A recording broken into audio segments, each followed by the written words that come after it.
शेष निर्णायक मंडल एवं मेरे प्रबुद्ध श्रोताओं, मैं विद्यापीठ क्रमांक 19 आज आपके समक्ष आज का विषय एआई यानी कृत्रिम बुद्धिमत्ता वरदान या अभिशाप इस विषय पर अपने विचार प्रस्तुत करने जा रही हूँ। कृत्रिम बुद्धिमत्ता यानी कि एक ऐसा तत्व जो मनुष्य द्वारा निर्माण किया गया है, परंतु उसके अंदर मनुष्य जैसी कार्य करने की क्षमता अर्थात सोचने की क्षमता या किसी चीज से लड़ने की क्षमता होती है। एआई यानी कि कृत्रिम बुद्धिमत्ता एक ऐसी होशियारी वाला तत्व है जो कि मनुष्य की संज्ञानात्मक नकल करने में बिल्कुल सक्षम है। महोदय, जैसा कि हम सभी को पता है कि कृत्रिम बुद्धिमत्ता यानी कि एक मशीन है। हम किसी मशीन पर इतना ज़्यादा भरोसा कैसे कर सकते हैं? आज के समय पे ये कहा जा रहा है कि कृत्रिम बुद्धिमत्ता के होने से ही आज हर क्षेत्र में प्रगति आ रही है। जैसे कि मेरे विपक्षी साथी ने यह बताकर गए हैं कि कृत्रिम बुद्धिमत्ता द्वारा कई लोगों के जान बचाए जा रहे हैं, तो मैं उन्हें बताना चाहती हूँ कि मध्यांतर के काल में एक रोबोट 2.0 नामक चित्रपट आया था, जिसमें रजनीकांत द्वारा चिट्टी नामक एक रोबोट बनाया जाता है। मानते हैं कि वह रोबोट अच्छे से काम करता है और लोगों की मदद करता है, परंतु कुछ चेंजेस की वजह से, कुछ परिवर्तन आने की वजह से उस रोबोट में ऐसे परिवर्तन आ जाते हैं जिसके वजह से वह एक हानिकारक और जानलेवा सिद्ध होते हैं। इतना ही नहीं, जिस प्रकार वह एक और मदद करते हैं लोगों की, वही हम दूसरी ओर देखते हैं कि वह लोगों की जान लेने पर तक तुल जाता है। तो यह हम कैसे कह सकते हैं कि कृत्रिम बुद्धिमत्ता ही लोगों की मदद कर सकता है? इतना ही नहीं, जैसे कि मेरे विपक्षी साथी ने यह भी कह के गए कि चैट जीटीपी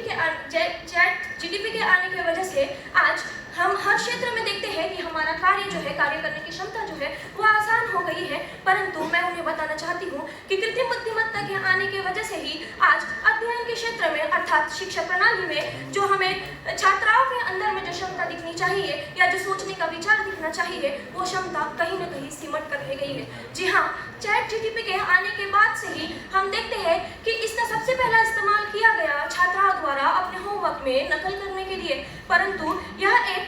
शॉर्ट टर्म नहीं है, बल्कि शॉर्ट टर्म में चलो हम मान लेते हैं कि होमवर्क करने के लिए नकल की गई, परंतु जब परीक्षा की बारी आई या फिर जब आगे जाकर आज की युवा पीढ़ी को सक्षम बनाने की बारी आई, तब हम यह देखते हैं कि कृत्रिम बुद्धिमत्ता द्वारा यह छात्राओं की सोचने की क्षमता को सिमट कर रख दिया है। इतना ही नहीं, अगर हम देखते हैं तो कृत्रिम बुद्धिमत्ता के आने के बाद मेरे विपक्षी साथी ये कहते हैं कि सारे काम आसान हो गए हैं, सारे काम तेजी से होने लगे हैं। तो मैं बताना चाहती हूँ कि कृत्रिम बुद्धिमत्ता के आने के बाद से जो बेरोजगारी बढ़ी है उसका तो कोई सवाल ही नहीं। जी हाँ महोदय, एक समय था जब टेलीफोन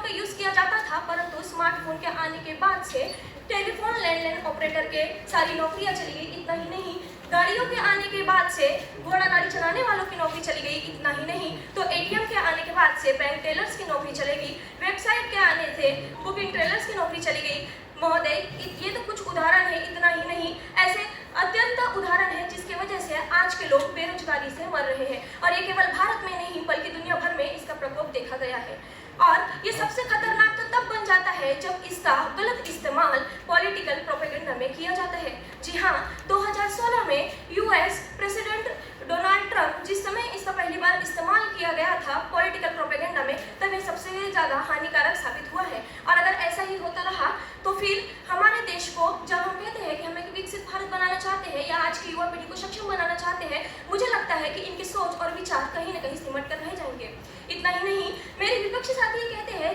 कि कृत्रिम बुद्धिमत्ता बिल्कुल सेफ है और वह ये करते हैं वो करते हैं। महोदय, मैं आपको बताना चाहती हूँ कि ये कृत्रिम बुद्धिमत्ता की वजह से ही आज ग्राफिक्स जो है वह चेंज किए जाते हैं, फोटोज चेंज किए जाते हैं, और जिसकी वजह से एक ऐसे भी केस सामने आते हैं जिसमें वीडियो को एडिटिंग किया जाता है और जिसकी वजह से लड़कियों को ब्लैकमेल किया जाता है और कई लड़कियों की जान चली जाती है। इतना ही नहीं, हम जब ट्विटर में देखते हैं तो टिंडर ऐप द्वारा एक फेक आईडी बना के उनसे चैटिंग किया जाता है, उनसे पैसे की मांग की जाती है और फिर उनसे पैसा लूटा जाता है। और ये स्कैमर इतना ज़्यादा बढ़ रहा है कि आज हम देखते हैं कि दुनिया भर में इसका प्रकोप चल रहा है, सिर्फ ब्लैकमेल करने के लिए और फ्रॉड करने के लिए। महोदय, यदि कृत्रिम बुद्धिमत्ता का इसी तरह से दुरुपयोग होता रहा तो वह दिन दूर नहीं, और जब रोबोट का इस्तेमाल इसी तरीके से होता रहा तो वह दिन दूर नहीं जब यहाँ वक्ता बनकर इंद्रधनुष महोत्सव में मैं नहीं बल्कि यहाँ एक रोबोट खड़ा होगा और परीक्षक महोदय बनकर आप नहीं बल्कि एक रोबोट होंगे और सुनने वाले भी एक रोबोट होंगे। महोदय, मैं ये बताना चाहती हूँ कि मनुष्य ने रोबोट को बनाया है, रोबोट ने मनुष्य को नहीं बनाया है, तो हमें उसको उतनी ही उपयोगिता देनी चाहिए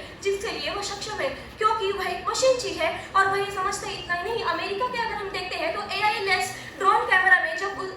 एआई लेस ड्रोन कैमरा में हम देखते हैं